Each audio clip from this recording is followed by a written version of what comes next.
welcome to Education Conversations, produced by the Minnesota Department of Education. My name is Brenda Cassellius. Thank you for joining us today. Earlier this year, Governor Mark Dayton announced his 7-point plan for achieving excellence in education. And included in his plan are several initiatives that focus attention on early childhood education. At this time, there is an opportunity to help support Governor Dayton's vision, and that is Race to the Top, Early Learning Challenge Grant. Today we'll talk with guests who place great importance on early education for Minnesota's youngest learners and who play key roles in the application for this early learning grant and what it can mean for our Minnesota children. Now I want to introduce you to our first guest, Karen Cadigan, our new director of the Minnesota Office of Early Learning. Hello and welcome to Education Conversations, Karen. Thanks for having me here. Well, you're new to the department. This is a new Office of Early Learning. Can you tell us about a little bit more about you and your background and what you think you'll bring to the Office of Early Learning? Sure, thank you, and thanks for the opportunity to come on the show. I've been at the department for almost 6 weeks now, and I'm just loving it. My background is I worked in public schools as a school psychologist for a number of years, and I specialized practicing with families and young children that had a lot of challenges, environmental risk factors, and also developmental delays and disabilities.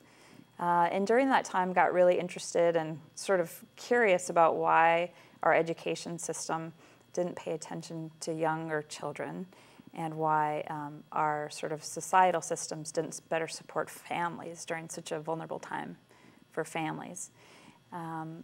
And so that led me, it wouldn't lead everyone back to higher ed, but those questions sort of led me back to higher ed. So I've been at the University of Minnesota for the last 8 years, working as a researcher and as a graduate student. And I finished my dissertation a few weeks before my daughter was born in 2008.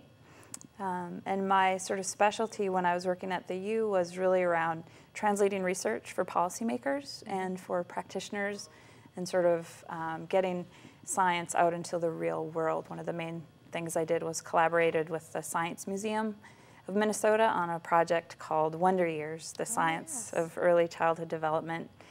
It's a permanent part of the museum's gallery now, and anyone who is a parent or has a parent or likes parents should really see it. So, and the Office of Early Learning is just a great thing. It's not.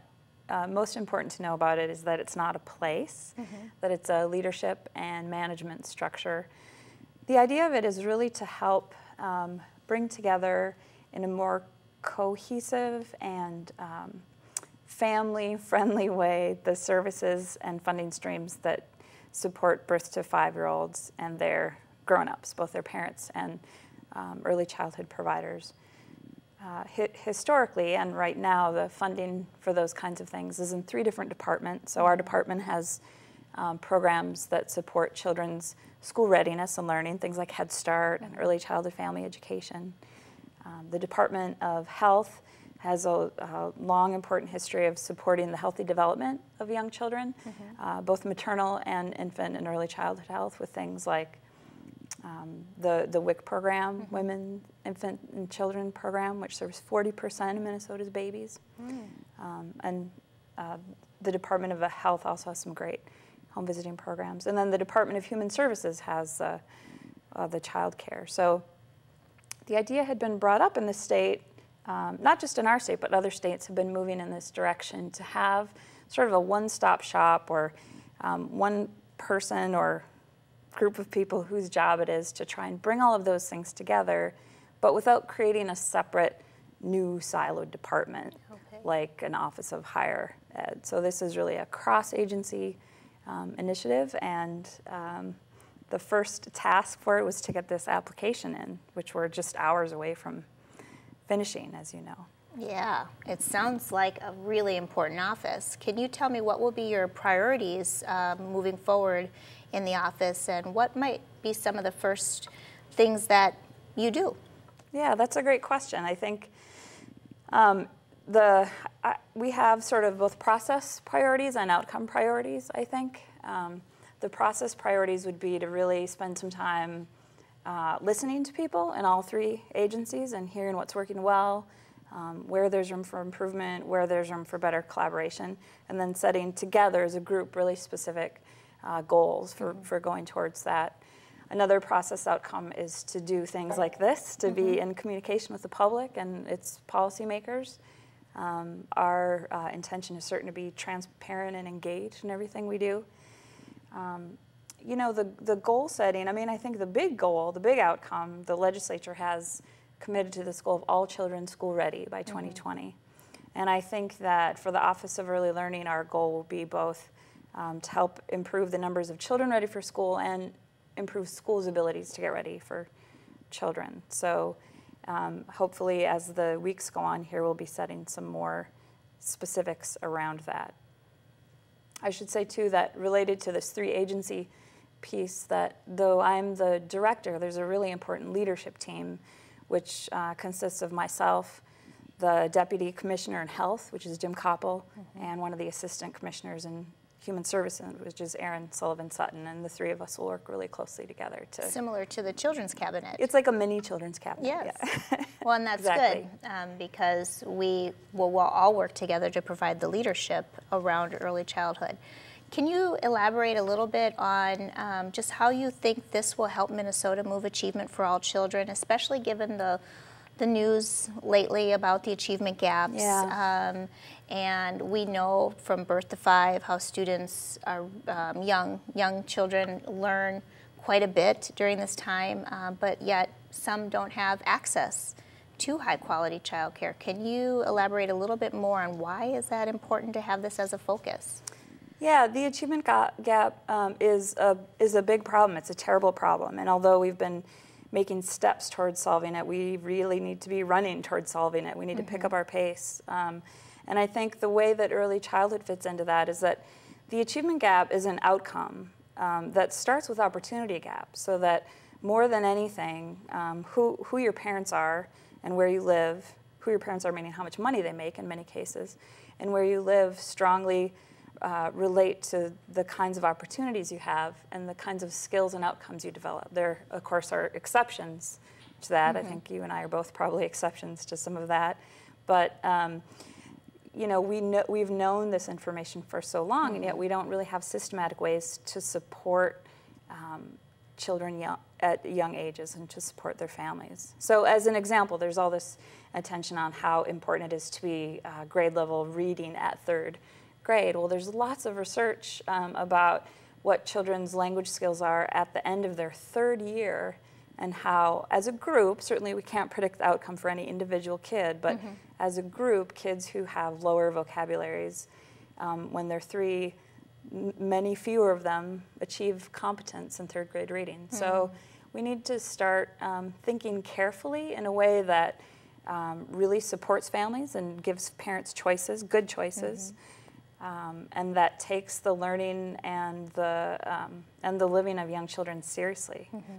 In our last episode, we had Katie Smith as our guest, Teacher of the Year for ECFE, and she was talking about the importance of parenting and engaging parents. How might Office of Early Learning help us to engage parents in high-quality choices for pre-K, helping them to read better?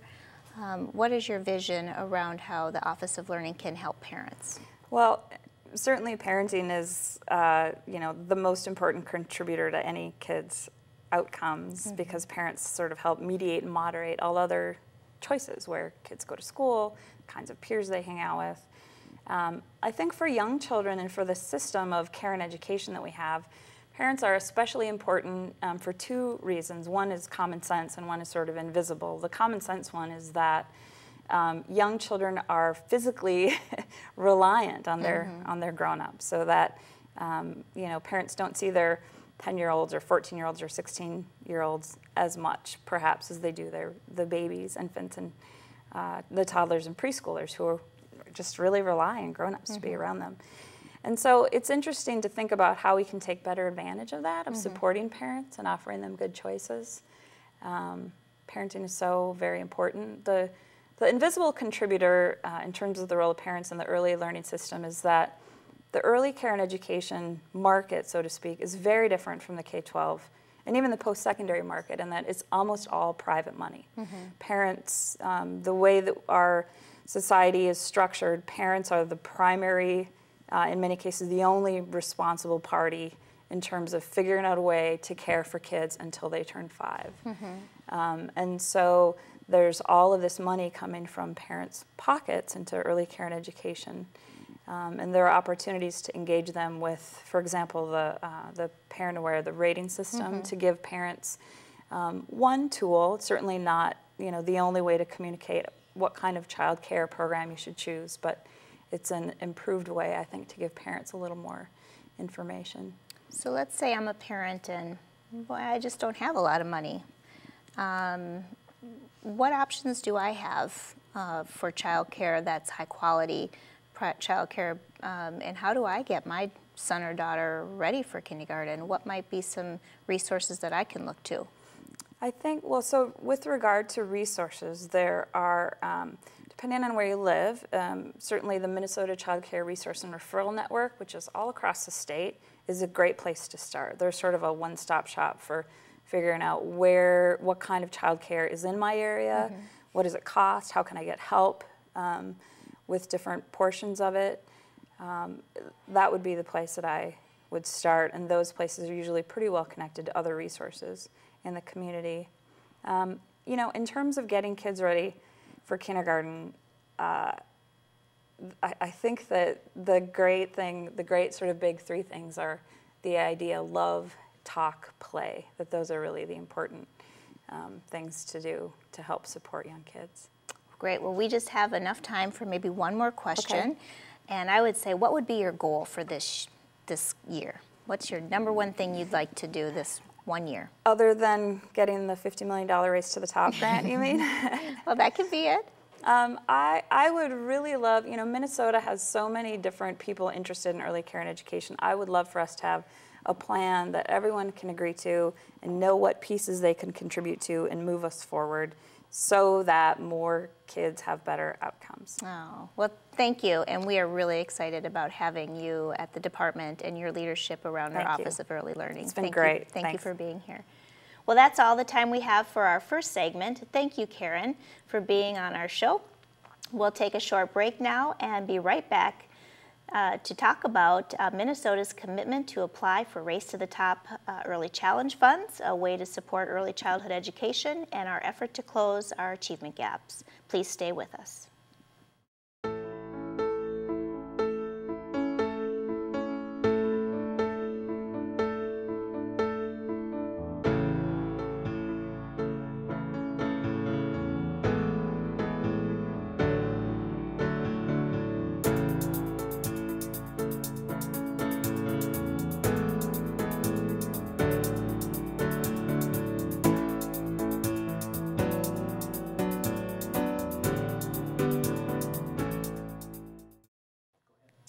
Welcome back to Education Conversations. My name is Brenda Cassellius. Joining me in this segment is Barbara Yates, who was recently appointed by Governor Dayton to chair the newly established Early Learning Council.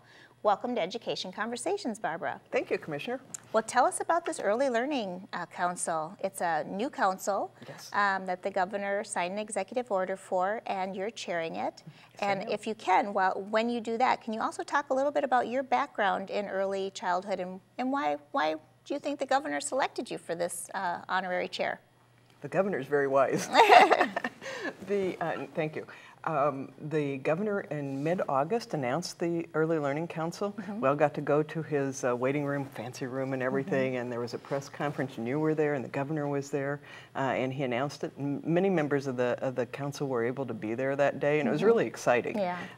And the governor sat down with us after the press conference, and that was fabulous because he told us a little bit about what his vision was and what he hoped that we would be able to do. So it was really inspiring. I heard from a lot of members of the council afterwards, and it really helped us focus on the importance of public service, and that clearly the governor values that and wants to hear our opinion. I think that hasn't always been the case with advisory groups before, but he seemed like he really wants to hear from us, so we're excited. He does, and I know as we looked at the membership, we were looking for a diverse group of community members to sit and stakeholders to sit on this council. And so there's some great diversity on the council. Can you talk about the makeup of the council? This council is fantastic. We had our first meeting in September, and the meeting came pretty fast after the announcement of the council, but we were trying to come together quickly so we could support the Race to the Top application. Okay.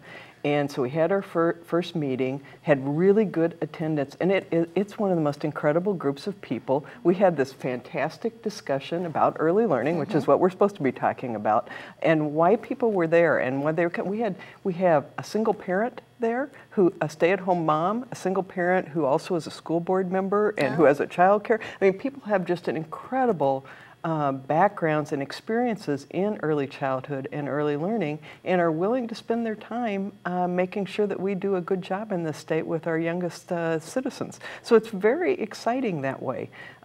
We had people from Head Start, we have people from the University of Minnesota, you know Art Rolnick, who's kind of considered the rock star of early learning. Right. Art sits on the council as well. He's willing to donate his time and to be there because he thinks this is important. A lot of folks really who are working close in community, close to children. I think the governor really wanted to make sure that people who are seeing children and working with them in their day-to-day lives were sitting on this council. And that's what we have there. People from all over Minnesota too. Yeah. So it's a great group. We've got principals sitting there. We've got child care workers. We've got people from Head Start. It's a fantastic normal group. People who care deeply about this issue and want to give of their time. That's right. That is wonderful. Yeah, it really is. So your first task was Race to the Top. I mean, what a challenge already for the Early Learning Council to put their stamp of excellence on our initiatives and really our vision for the future. Can you talk a little bit about that Race to the Top application and kind of where we're hoping it will lead our state? Well, the Race to the Top application has been an incredible journey and challenge. As you know, we got the draft application right before we had the shutdown. Right. And then right after the shutdown, a few weeks into that, towards the end of August, we got the final application that told us what was expected and what we'd have to do to be able to compete. One of the things I got to tell you about this process, even though it's a real detailed, long application, it's a whole lot of work, answering lots of questions to put it together. It's hundreds of pages. It has us making sure that we're talking across 3 state agencies and to people in local communities and all kinds of things. It's a real tough application. The period of time is real short for preparing it for something of this scope. It's incredibly short. So it's been hard. But one of the things that's been fantastic about the process is it's in true Minnesota style. Everybody has just come together to do what we can to put us over the top on this. During the shutdown, we had people stepping forward. United Way put up a website and put the application up so people could know about it and start getting feedback for us. After we got the final application, they put up on their website a way for people to come in. We had 2,300 people went in and looked at that website to learn about Race to the Top. That's something. And over 1,000 voted on the comments about which things they liked that people were saying about that they wanted to see in there. Oh, so good. that so you was got incredible. Some good feedback we early. Got fabulous feedback, and we found about all kinds of things. I mean, I think, I've been working in early childhood for a long time, and I think I kind of know it. There are all kinds of things going on I didn't know about. So it was really exciting to see some of the best practices that are going on in our communities. It was really exciting. We also did a teleconference that had a few hundred people participate in that all around Minnesota. We had 6 sites in greater Minnesota. And then we had one here in St. Paul, and people could be at their desks tuning in too from their computers. So that's we don't even really know for sure how many, but we've heard a lot from some of the national experts that have been working and helping us with our application that just the way that we've been gathering information and letting people comment is considered a model. Yeah, so, one of the things the governor had said to me real early on was that he wanted to focus on early learning, but that there were a lot of things going on out there. So will this help us kind of pull all that together into one plan for Minnesota moving forward, do you think? I think it is huge steps forward towards that. I think, first of all, he's asked the Early Learning Council to help us make sure that we've got a path forward and that we're coming together. And I think we've done a lot of that in this. I mean, it really has, you know, coming together. It's almost like, you know how when we get these terrible snowstorms and our car is stuck in the middle of the street and everybody rushes out in the neighborhood and pushes you out? Yeah. That's how this has felt in some ways. But people have really come together in ways that I haven't seen. And that's just really exciting. So I think we've got that all to build on now. You know, I really hope we get this grant, but whether we do or not, this process and how people have come together is really what's going to help us be successful with or without the money. Race to the Top is an opportunity for us to get $50 million over the next 4 years for early learning in Minnesota. So it's big. Yeah. But I think we have a plan, and if we don't get that money, I think we're still going to be moving forward. We won't go as fast as we'd be able to go if we have the extra resource, but I think we've got some ways to move forward. And I think the one thing that was clear too is we all believe we can do a better job with the resources we have too. We can get better results with what we have. We'd sure like to have some more money in some areas, but if not, that doesn't mean we can't do better than we're doing right now. Well, and that alignment will help, I think, to be more efficient. And then getting the three agencies working together is also really, I think, innovative and reform-minded and good.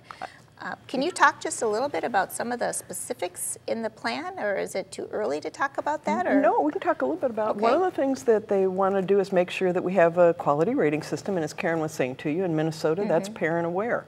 And that's one of the strengths in our application because we rate all kinds of early education programs, not just child care. Some other states, that's all the rating system was for child care.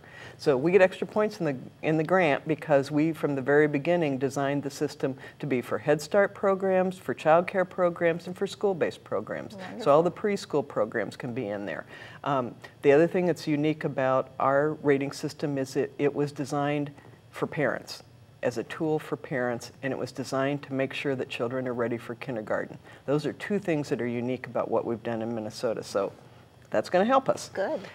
The other thing that we've looked in there, and this is something that the governor charged the Early Learning Council with too, is to be aware of access, and particularly making sure that children that come from low-income families or maybe have more struggles in their life have access to high-quality programs. Okay. So this might help us with achievement gap as well. Absolutely. And in fact, if we don't do this, it's pretty hard for K-12 to close that achievement gap when kids come behind. It's really hard.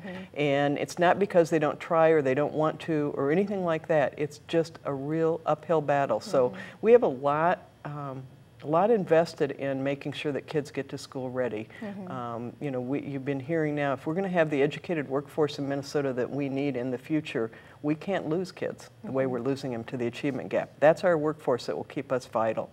So and people in early learning understand this too. We take it real seriously that we can't leave any child behind. We need all of them ready. So we think with what we're doing here, with what you're going to do with the waiver to help the K-12 system and getting those systems working better together, we got a lot better chance of being successful. So that's exciting. Yeah, sometimes it makes my head spin to think about how much we have going on. You know, one of the other things in the Race to the Top application is there are 4 what we've called place-based initiatives that we're focusing on in there. And one of those is the Invest Early in Itasca County, where they've got some evidence that they've eliminated the achievement gap with their working and coordinating things in their community. So that's a good, strong rural model that we want to lift up in this application and make sure that the system that we're designing for early childhood in Minnesota reflects the entire state. Wonderful. So that's one of the rural models. Another partnership that we have is with the White Earth Indian Reservation. And that's going to be another place where we're going to focus, and we're going to have the Parent Aware rating system come on to the White Earth Indian Reservation, and we're going to work in partnership with them. They've got a lot of things going on. They've got some great home visiting programs. They've been doing a lot of work, and we think that this can enhance how we design our system to make sure all children are supported, and also will help and support the work that they're doing.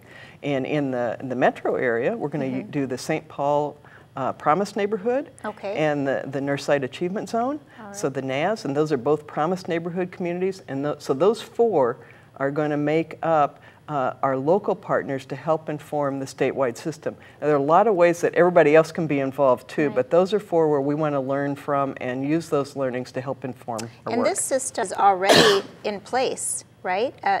We're looking to expand this, right? Yeah, we do have it in a lot of places, and we particularly have it in neighborhoods where there's high concentration of poverty. That's where it was pilot tested. Okay. But we also have it running in some of the programs in the suburbs right now, and in some places in greater Minnesota.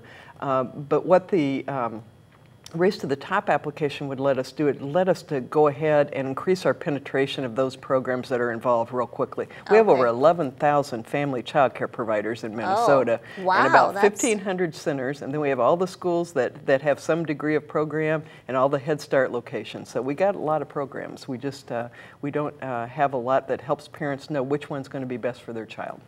And how do you make that decision as a parent? Oh, it's the hardest decision, and the thing is, we can provide some tools, and I think the rating system will help. Right now, we don't have anything for a parent to know, is this a good program for helping prepare my child for kindergarten? Yeah. And in fact, sometimes parents haven't even thought that that's something they should look for in an early childhood program. Right. So that'll be one tool that'll help them have some comfort with that decision and give them some information. But as a parent, you should go to those programs, you should meet the teacher. You know your child better than anybody else is going to. And you need to get in there and see how those programs feel to you, and see which one's the best one. It can be a high quality program and not the one that's right for your child. So, but I think every parent should have a high quality program for their child. They just have to find the right one.